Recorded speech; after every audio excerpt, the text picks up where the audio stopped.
Bienvenue dans cette émission Loboko Namotema. C'est une émission sociopolitique et à la présentation, c'est bel et bien votre humble serviteur, Monsieur Berry Moukokila, les tontons de la ville.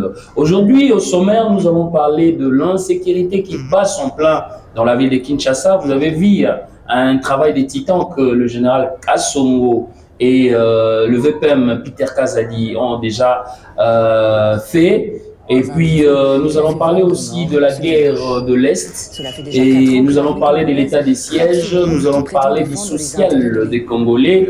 Et nous allons parler aussi de l'actualité. C'est-à-dire qu'il y a, au niveau de l'Assemblée provinciale de Kinshasa, la révocation de celui qu'on a appelé Godé Mpoyi, qui fut le président de cette Assemblée. Mais aujourd'hui, il y a l'honorable Francis Chibalabala qui est en train de piloter cette assemblée provinciale de Kinshasa. Et nous allons parler aussi, pour en terminer, de la démission du président Jean-Claude Vouemba du Congo central. Et nous avons sur notre plateau l'enfant du pays, Mwana Mboka. C'est une émission bilingue où nous parlons de l'actualité, où nous parlons des informations traitées, des informations. Nous sommes là d'ailleurs pour vous informer, former et vous divertir. Comme nous disons toujours que l'imagination est plus importante que le savoir. Le savoir, c'est tout. Et les salaires d'un champ de chasse n'est que l'os. Chacun à son tour chez les tailleurs. C'est parti déjà, donc il va devoir se présenter. Il est qui, il fait quoi? Mais moi, je vous rappelle que c'est un enfant du pays, un fils digne du pays. Il est avant d'Arawati, Namoamba. Bana Moamba, vous allez comme on a à vous se présenter à Zalinani, ambition à Zalinini, à vous solo la Nabisonini, les loboyés, Namokolo ya mercredi 5 juillet 2023. C'est parti, Fongoli Champ, Papa Jonathan, derrière la caméra. Nous allons dire aussi un grand merci à notre Dieu qui a permis, qui est le maître de temps des circonstances, que Lélo, parce que c'est une émission tant entendue, tout c'est là qu'il y a un mot, mais Lélo comme une réalité vivante. Pour moi, on a un magazine réalité quinoise, pour moi, on a Afo TV, pour moi, on a Congo Sarepta TV, pour moi, on a Arc-en-Ciel TV, pour moi, on a Congo France 1 TV, et si tout va bien, honorable Sora Sololi, pour moi, on a Congo Web TV, Papa Chabani Record. C'est parti, bonjour, cher honorable Boss Bosenge Bokal. Bonjour, monsieur Berry Moukokila, l'homme de Abba, les anti-valeurs. Voilà, vous allez bien, cher honorable? Eh bien, nous allons bien, grâce à Dieu. Nous autres amalam. Très bien. Binomo Boyoki Azabien, nous autres amalam. Kombo nae Boss Bosenge Bokala. Dans la caméra Nabiso s'est présenté, vous êtes de nombreux, vous êtes en train de nous suivre en Europe, en Asie, en Amérique, en Océanie, mais nous sommes en Afrique, pays cher à son excellence Félix Antoine Tshisekedi Tshilombo. Yebisa bango ozanani. Merci pour la parole. Comme on engaille, Papa Serloba Kizali Boss Bosenge Bokala, Nazali Moko ya Mwamba, Nazali cadre na UDPS, Nazali moto ya Simbi, ma plombe tepe ba diplôme ya droit. Nazali moto ya mibeko na mboka oyo. Pe nazali ndeko na bino. Nazali na makambo mingi ya kobakisa te. Nazali moko ya kati ya peuple. Nazali pe moko ya molobeli ya peuple. C'est un peu ça na koloba. Très bien, Boyoki Azali Zuzi, Azali molobeli ya peuple, Azali moko na kati ya peuple. Donc, les lobos étoyés par Nayo, tu allez solo la. Azali avocat. Azali avocat.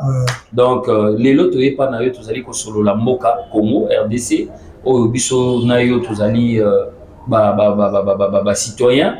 Est-ce que vous avez la Bisso élection, tout pour ce que vous allez à 6 mois des élections, Boni, Bino, vous allez se préparer, vous en a parti Nini, au postuler, tout est, ambition Nayo, ils allaient le Lengekani. Merci pour la parole. Je suis en cadre de l'UDPS.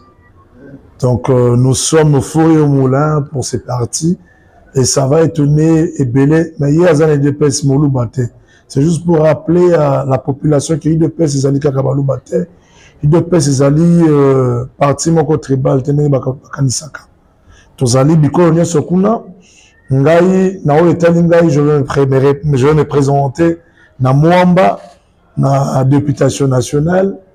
Donc tolingi to changer un peu la philosophie de la politique à Congo. Tolingi et peuple peut se retrouver dans la politique à Angola ba ete babosani bisote po ni de pèse comme vous le savez monsieur Berry ezali le peuple d'abord ou le papa tikela kibiso o pe mwana mboka mokonzi Félix Antoine Tshisekedi Tshilombo pe azali koluka ete ekokisama ndoto ekolate lamba pe bato bakomona ete UDPS tozali makasi na komibongisama po élection ekozala ekozala toboyi biso topesa mitindo na seni oyo seni alobi soki seni amoni ete élection ekozala biso pe tokobaki matolobi ete tokenda na nzela oyo seni aponi tozali na imposition te tozali na commandement te tozali na eloko te ya kolobela seni nous suivons ce que seni ekobongisa mais mpona biso UDPS tozali komibongisa biso UDPS oyo tolobaka tozali prêt pour les élections soki mpe seni alobi ezali te tokokumisa kaka nzambe soki mpe alobi ezali tokokumisa nzambe mais boyeba ete UDPS tozali prêt mpona baélection. Très bien, UDPS tozali prêt mpona baélection. Boni omonaki Denis Kadima oyo azali mokumbi ya seni kutanaki na ba opposant oyo tobengi bongo Martin Fayulu, tomonaki mpe Délice Sanga, tomonaki mpe nani Délice Sanga Martin Moïse azalaki remplacé na CG et tomonaki mpe lisusu bazalaka 4 Matata Ponyo yo monaki yango ndenge nini bokutana wana po élection ezala paisible ezala disons en paix ezala paix transparente. Ben tozali libota opposant azali monguna na hauteur opposant azali ennemi na hauteur opposant azali moto esengeli soki amoni ke makambo ndenge eza kotambola ya sepe nango te ye esengeli aavance baargument ya moni ekoki kosengela po ete mboka ekenda opposition esengeli te eza mambo ya mafinga to matungi kokutana na mwana mboka Denis Kadima ndakanisa ete liki ezali baswa malamu mpo kima efanda mpo bango mpe bakota na oyo seni esengeli kobongisa mpona biso nakanisa kokenda bango kuna ezali mpo ete bacomprendre ke seni akozonga nsima te seni alobi ete élection ekosalema bango mpe soki balingi bazala ligne esengeli na bango balanda oyo seni abongisi mpo ete mboka etembola malamu ngai ezali esengo komona ete bandeko na biso ya opposition bayingeli na oyo balobaka nzela ya malamu mpo ete babongisa tokenda biso baso élection ezali kaka parti au pouvoir te élection ezali kaka union sacrée te élection ezali na baparti ya opposition na bandeko oyo bazali bacongolais tolobi bien bacongolais na bacongolaise nde bacomprendre que élection ekorate te ndenge seni alobi soki ekosalema bongo je pense que bandeko na biso baopposant ndenge oyo obengi bango ngai nabengi bango bana mboka bakokota kaka na linima mpo tobongisa pardon maponami na biso. Très bien. Alors, Yebsa Bisso, les institutions restent, les hommes passent. Tomoni Bongo d'Assemblée nationale provinciale ya Kinshasa, Papa Nabiso Godin Poyi Aleki et Komisiko Yotango ya vice-président de l'Assemblée provinciale, honorable Francis Chibalabala Akumbela Assemblée provinciale Azali Moto ya IDPS. Yo moni les avantages pour Nabinoto, ils ont des avantages. Yo avina yo ezan nengeni. Comment vous avez commenté? Moto na zema la mon papa Berry journaliste monene ya mboko oyo ezali te pour na IDPS. Oyo tendeko gode a Kambi Assemblée provinciale banda kiti sika oyo moto tiaki ye molungi azali te. Nungu eleki kati wana ezali un peu sensible sujet wana poto kota na kati. Bango bayebi nde likolo pe na se ya likambo oyo. Mais pona mwana mboka Francis Chibalabala na koloba ete azali moto oyo azali na bosembo moto azali na limemia ezali te mpona UDPS po ezali ngolu mpona ngai nayebi ye malamu nayebi ye nakanisa plus de 20 ans sikoyo je le côtoie tokowanga na yango te c'est un monsieur vraiment honnête, c'est un monsieur qui prône pour l'émergence du pays, pour l'émergence des institutions, qui prône pour la justice, alingi kini efana na mboka.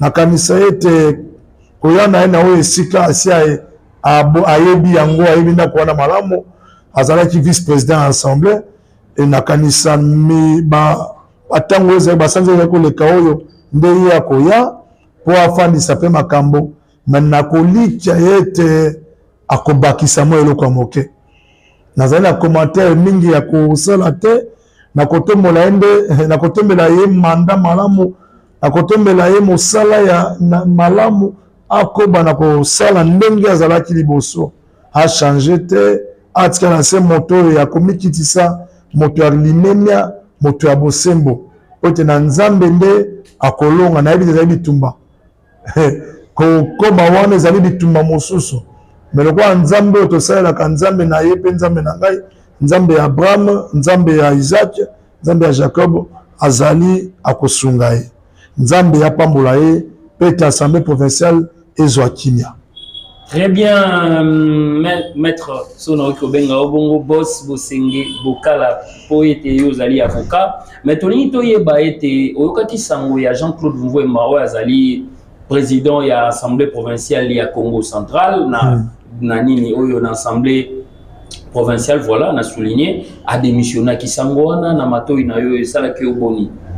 Bon, na kolobete ça kapasi que moi bande ko tuzali na bango na bitumba ya kotomba lekolo soki moko alobi na lembi to na sepete na tiki esala kapasi na motema na yende yebi pona kokundula oyo ezali na motema na ye kolobete na longo to na tiki o tobi na lifansa na démissionner na mitie mopandi yende ayebi to kotombela ye kaka nzela elamu oyo aponi esali pasi po ete akambaki mpe malamu me kolongwa na ye motema na ye nde boye eyebi oyo ezali na kati mpona kokundola esengeli kokenda na ye kotuna ami yo kiboni mpona biso bayepolitike tolobi esali pasi mpo tokokóma na suka tokobongisa maponami tolingaki toyeba ete ntango ebelemi topesa mokonzi ya mboka second mandat mpo te lobi ezala malamu koleka lelo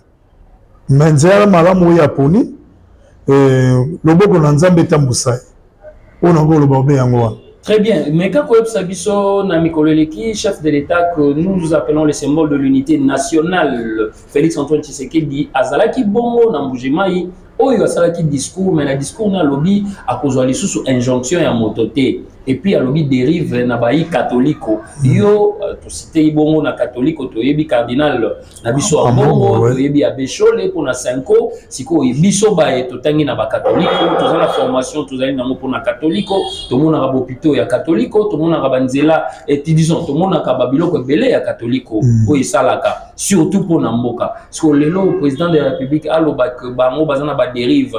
Alors, to yebi te, isa ko bokabwani na politique, pour to yebi que président Nabiso Joseph Kabila honoraire avant pour Atika pouvoir catholique au pays azalaki ba marché abundaki et que le logo et président Nabiso Félix Tshisekedi azui otobengi bokonzi bino bayi IDPS bon vous allez président bomoni yango ndengeni bosola na kolike ete manso esengelaka te kosembola yango lenge biso lomoni. C'est l'interprétation na biso ba kongomani nde esalaka ete toloba maloba biso lokanisi mokonzi ya mboka kabwani na katolike te mokonzi ya mboka afingi te me soki mokonzi ya mboka tata mokonzi ya ekolo amoni ete mwa bobunge eza moke lokola ye nde tata ya ekolo esengi na asala nini apesa mwa ndingisa benda litoyeba bozonga na alinema okonza mboka lobi te ke no oyo aza mabe malma soki makambo na bino eza mbilinga esene bosala nini bozonga nde na nzela ti me yakabwana na katolike te boni ngai moko bomoni ngai ancien collégien je suis ancien du collège Saint-Théophile mpo ngai aza mwana lemba na bosali makambo nyonso na mboma lemba matete salongo lino te donc naza mpenza mwana basango nakoli na basango baboti j'ai été baptisé protestant mais j'étais d'abord catholique, moi. Donc, pour vous dire que la vie les alliés oyo bato balingi bakatakata baélément batia mabolanda pe mokonzi ya mboka ngo ebandeli tina suka pour comprendre que alingi koloba ete moko te azali likolo ya mibeko mibeko ozali mibeko soki yo ndenge ozali wana olobi aba les antivaleurs yo moko komi moninga ya antivaleur tokozongisa yo tete matata yo olobaki yo nde mesi aba les antivaleurs boni yo komi kodembela so na kongi obeko futa ezali ndenge wana catholique ezali eloko monene ya kotia na sete esenge na bango nde baluka bamema kimia na ekolo bamema maloba oyo kopesa population kimia mpe baloba na koliki ete nzambe akosunga ekolo oyo etombwama. Le président de la République n'est pas là pour diviser, il n'est pas là pour rejeter, il est là bien au contraire pour nako sangisa pour ete mokolo moko toloba ete Congo ebongi, Congo efandi, Congo ezui autre baka valeur sûre. Voilà, c'est un peu ça. Très bien, Congo ezui valeur sûre. Honorable Meka Websabiso, pour tous les qui décollent bake na maponami awa roleka po bana mo mane bazali kozela bino tozali komona ndenge okitaka na nzela tozali koyoka mosala oyo salaka mais yebisa biso sikoyo mbela na yo loi oyo tolobi de père et de mère oyo ezali ya docteur Tchani Noël mais ezalaki porté na assemblée nationale et pas ya moto to bengi ntingi pololo yo eza loi basaleli moto to eza loi pene ezalaka déjà to yo lingi eleka to elekate. Bon, ozani maman na likambo otuna oyo ndeko Tchani Noël nakanisa makanisi na ye ya yebi pona nini atindika kima eloko wana apesi ndeko na biso polulu tingi pour me mango na assemblée nakoloba ete de père et de mère. Moi je trouve que ce n'est pas ça le plus important. Si vous avez de père et de mère mais nakobete nango tout loin nakanisa esengela kinde balanda oyo ekomami na mibeko oyo comme ceux qui déjà yo ndeko na ngai na lobi po za de père de mère na pesi ndingisa yo maman azali par exemple Congo ya Braza papa azali ya yo botami yao bakobenga ozana étranger aux étrangers maman de père et de mère. Je pense que c'est un sujet un peu sensible pour nangai baloba ete babongisa yango mais batika na makambo yo eleka. Parce que je veux faire ouvrir une parenthèse. Très bien, allez-y. Nous avons des sujets très sensibles, plus importants en ce moment à traiter. On est tous nous qui raisonner, mboka oyo. Toko bengala monguna ndenge nini. Toko sa aboni pour l'unité nationale. Toko éradiquer les antivaleurs ndenge nini.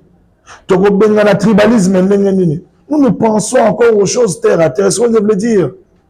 Est-ce que la loi de père et de mère ndeko nanga fana kisenso ya profiter nango na nini?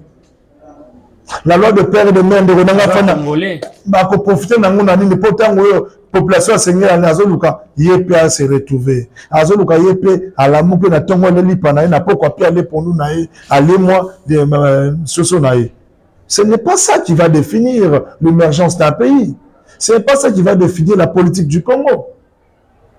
Parce que aujourd'hui et sengela na biso to lo baete oyo alingi Congo te tokotia libanda monguna ya Congo lingo lingate loboko tie nzambe soka tie loboko na etunga to na ngumba kisasa to pe na Congo mobimba na ebisa bino ndeko na biso papa journaliste moto moko te akobebisa yango po ebele bakokosa baza de père de mère ebele bakobotami pe awa bakoli pe awa tobengaka bango de père de mère. Mais ce qu'on l'a dit au fouillé de maman sénégalaise, on l'a dit au fouillé de papa angolais.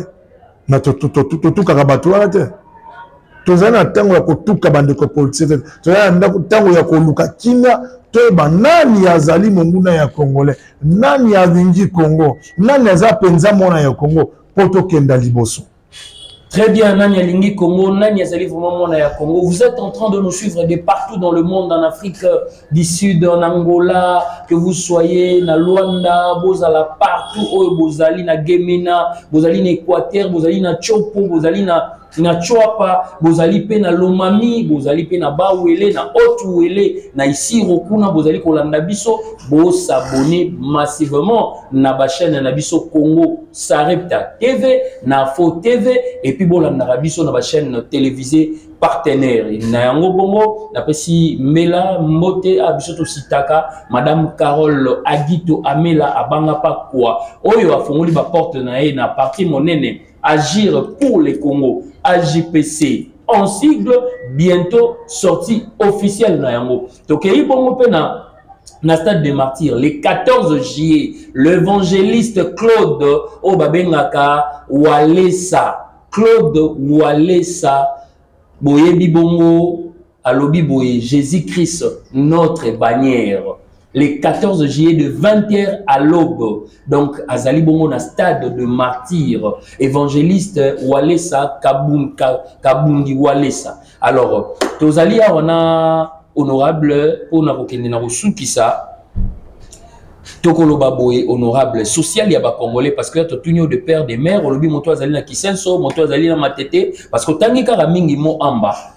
Mon toit Zali na Matete, mon toit Zali na Limete, mais au Bossani que, na ba congolais nyonso bazali obena likanisi lioko bali ya malamu balala malamu bakende kelasi soki babeli bazwaka basoin yango to koti na social ya congolais panier de la ménagère et komi ya kokita c'est-à-dire moto akei wenze ayebaki kosomba pena makambo ya malonga po bali ya ndako mais ezokoka te mbongo na biso pouvoir d'achat ezali ya kokita tozali pe komona fluctuation à tout moment lelo boyenga na changer na 24 na ebite sok oyebi ayo yebi sabiso siko lolenge kani bino ba imboka politique bozali kolinga bokota est-ce que boko changer classe politique to classe politique amwe kotika la rara lolenge o tozali komona naba anti valeur ya makasi na mboka. Merci beaucoup pour la question. Biso zo tuza kolela pona yango biso zo peut liya kaloko ba msusu tant on appelle si exemple ya Kisenso to matete zali kaka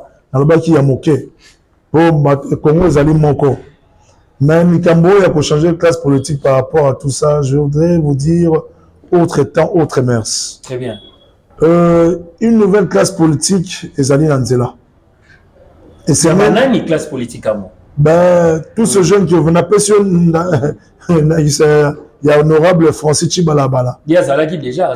Non. Il vient d'arriver. Ok. Mais tant qu'il y a Koti, batu bamoni eloko mosusu asika bamoni o baka mo pepe ya sika pe ya malamu tozali ebele Didier Boudimbo akota ki pe kokota ti oh na Didier Boudimbo mais oui ndeko Peter Kazadi akoti kokota oui na pesio exemple ya ba jeune wana très bien siko yebisa yo kanisa ndeko Peter Kazadi na oso sala sika kala tomwaki yango on de Francis Chibalabala Salaka, Azaki vice-président, mais on sentait que cet homme a le souci, il y a des combats à la malade, on paye à peuple. Tout le monde a quand même na tchang, on de quoi na lobby, exemple, on a gâté la pesque, il y a moto lobby, il y a politique. Mais biso baolo, mantuzo pour ça, la bilan de boye biango. Pour Bible lobby, laisse un autre te glorifier, pas ta propre bouche.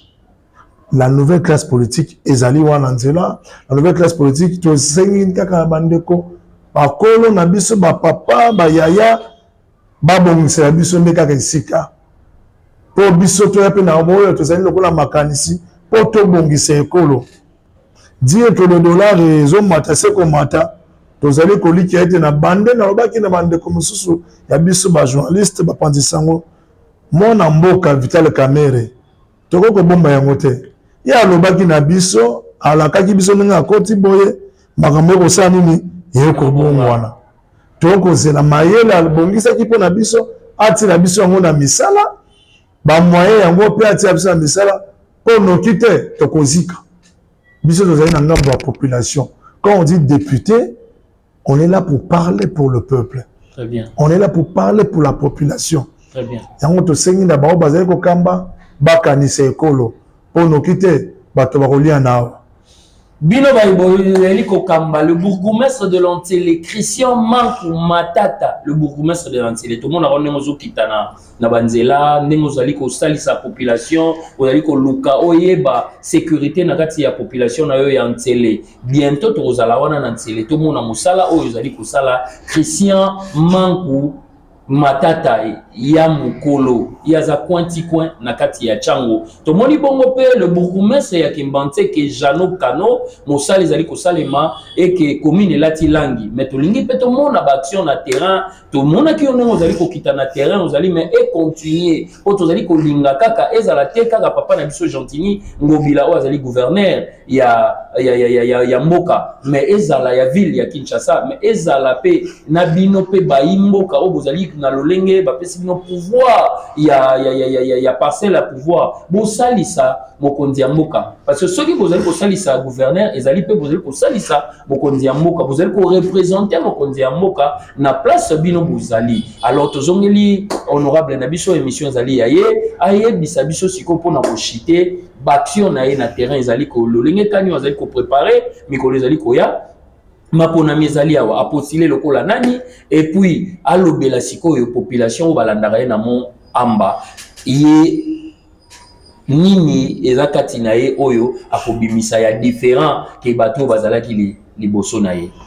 Merci Papa Berry. Ndenge oyo ya makinga na no pe to na suka oyo botoni na yo pe l'équipe na mo bimba pe na ba chaîne nyoso ani pe ko encourager maman dit to pour na sortie officielle na ye. Voilà, tout ça na sima na ye. Ba jeune ba ko sa mama malamu nzamba za na bango. Et voilà, par rapport ya biso to répéter pe to bande na lingala to zali bongo candidat député na Mwamba pour le compte ya parti na biso UDPS na yiko lo bakaka eloko moko na bon mbote na bino bana Mwamba nyoso mbote na bana Kisenso na lingi bino mingi mbote na bana Ngaba tozali ensemble mbote na bana Lemba Mabele mbote na bana Matete bisika na biso ya Masano mbote ya bana Limete eska ya Momesano alors bana bino eloko moko Nzambe alingi to bongo la makambo na bino totika te basomba biso totika te bakotisa biso niongo pote moto apesi yo loso moto apesi yo polo moto apesi yo Thompson pona ye asi asombi yo yango bomona ke ebele soki apesi polo apesi eloko oyo soki bavote ye akelibela soki botuna bime oyo balia ya ngai ekoki te ngai nalingi ngai na bio tozala bongo te ngai na bio totambola ngai na bio tosala ete na parler du peuple wana Mwamba échanger soki Mwamba échanger na kolika ete ba commune nyo ba district nyoso eko changer pe Congo mobimba eko changer tozala ensemble tobunda ensemble na Nzambe nde tokolonga kolo apambola bino apambola équipe na ngai mobimba apambola coordination apambola bandeko nyonso pe apambola mabota nyonso ya bana ya Congo pe bandeko na biso ya este Nzambe azali Nzambe ne mobondeli ya solo solo tokolonga. Très bien, Nzambe mobondeli ya solo solo tokolonga mais honorable obosani marche oyo ya réflexion pour la République soko ko sabana kini kozala sala mawapi kozala mokolonini et ozali ko bongisa mikolo ezali ko ya. Merci Papa Berry, yo na moni pa na yo sekele la kate na bombaki yango na motema yo bimisi. Oui bandeko na ngai ya Mwamba tozali na marche ya réflexion pour un Congo uni et fort. Tolingi après le 30 juin ou autre le 14 la mouvance indépendance tolingi makanisa biso pe bongo wana. Tango oyo belemi yo nanga totambo le 9 juillet dimanche oyo tokomu tozala après de shit na Lemba Salongo Matete Limete Ngaba tokutana totambola po ete toloba Nzambe tolingi Congo na biso ezala fort Congo na biso ezala unité soki toza makasi toza na bomoko nde tokolonga yango na bengela bandeko nyonso yaka lata pona yo apembe tosanga totambola bisika banso bozali bokoko tokutana pe tokosala pone shiti bokoyeba yango tango tokomonana po te Congo na biso na yo na ngai nde tokobongola yango le 9 juillet bobosana te tomonana Papa Berry akopesa bino ba repère nesto kokutana ongai moko na wiko sala te équipe pe ba journaliste ba so anga inde ba couper Sabino Ningisa porte-moi le 9 juillet et ça dimanche. Merci. Très bien, Aratozalaki Bongo, je tenais à vous rappeler partout dans le monde que nous avions réussi sur notre plateau aujourd'hui. C'est lui qu'on appelle le boss Bosenge Bokala. C'est un cadre de l'UDPS et en plus c'est un avocat. Il a éventré les bois en train de vous dire ses ambitions, ce qu'il connaît, ce qu'il peut faire, ce qu'il est aussi capable de faire. Et il a salué tous les enfants de Moamba et il vous invite au C9 JE et il a dit il y a plusieurs points de repère au Bino Borukoya, beaucoup de salane marche, il y a réflexion. Pour après indépendance, Toboy est à la loi égale et indépendance. Donc 63 ans après indépendance, ils allaient temps Oyo tout réfléchir et comment changer Mongwana, éradiquer les antivaleurs, classe politique Yassika Eya et que Congo ezwa décollage. Nayango bongo to komi na suka bisoto sitarakaka le ministre provincial de l'Intérieur Gracien Tsakala Moussali Salami Kitoko tomoni na basis bonuskozwa okangi baimboka o nyoso bazali ko déranger population na ba enlèvement na ba kidnapping bokangi bango et puis bo vraiment mesure na système ya sécurité na moni bongo na réunion na ba généraux bazalaki wana na moni général Kasongo na moni pe Gentini Ngobila na vice na ye papa na biso Jekoko Mulumba et bazali ko landa biso awa bazali ko je crois que Jonathan sala effort balanda biso ndenge nazali ko bazali ko mona ministre na biso na réunion o basalaki pona na sécurité ya mboka nini ebimi et puis banakin je vous rassure population congolaise mobimba que mikolo ezali koya okotambola ndengo lingi okomarché et puis bosoboye ba que carte d'identité ya congolaise na congolais et salami pa ya VPM na biso o yazali Peter Kazadi bazui déjà président de la République déjà zoki yaye biso pe tozali kozela lolenge kani bakokabola yango na population mobimba ya RDC potoye baraskoyo totambola na ba identité ke bakutio na nzela ba yeba place au vanda ka eza déjà recensement mobimba et le retourner to sabino que élection ezali bino ba candidat bo se préparer to moni bongo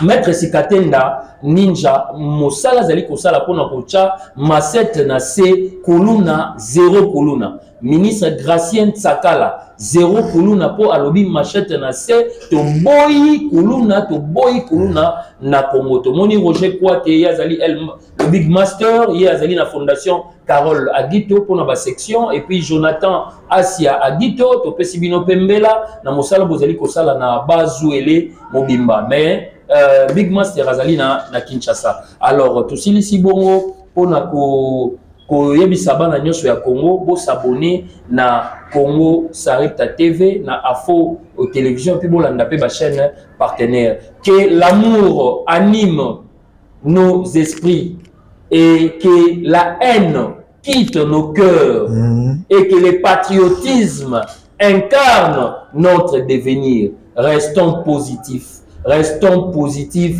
restons positifs. C'en est fini pour aujourd'hui. Si Jésus ne revient pas, nous serons là pour d'autres émissions avec d'autres personnes sur notre plateau. Et pour aujourd'hui, nous disons déjà peace and love partout où vous soyez. Bye bye, bonsoir, bonjour, ça dépend. Nathan Obomouni Biso, mission de Biso Alelo et Sili Boye. To Pesani Mbote, Mamikolo Ekoya. Merci beaucoup. Où les épidémies se promènent sans laisse. Crois-tu vraiment tenir sur la canicule de ces pays où pendant 2 mois tu bronzes, toute l'année ils brûlent? Imagine ta vie sans eau potable, une douche les jours de pluie, pas de bouffe mise sur la table. Imagine-toi dans un hôpital avec une maladie incurable, une maladie qui te juge coupable. Imagine-toi enfermé comme Natacha Campouche ou brûlé comme Mama Galedou dans le bus. Ouvre les yeux maintenant et avant d'insulter la vie, réfléchis dorénavant. Ça n'arrive qu'aux autres, on ne réalise pas tant que ça ne nous touche pas. On sait très bien ce qui se passe ailleurs mais on nous se plaint. Relativise, ferme les yeux, imagine-toi. Tu verras comme ta vie est belle. Ferme les yeux, imagine-toi quelque part en Afrique, dans un village bâti de terre sous un soleil de plomb. Imagine l'air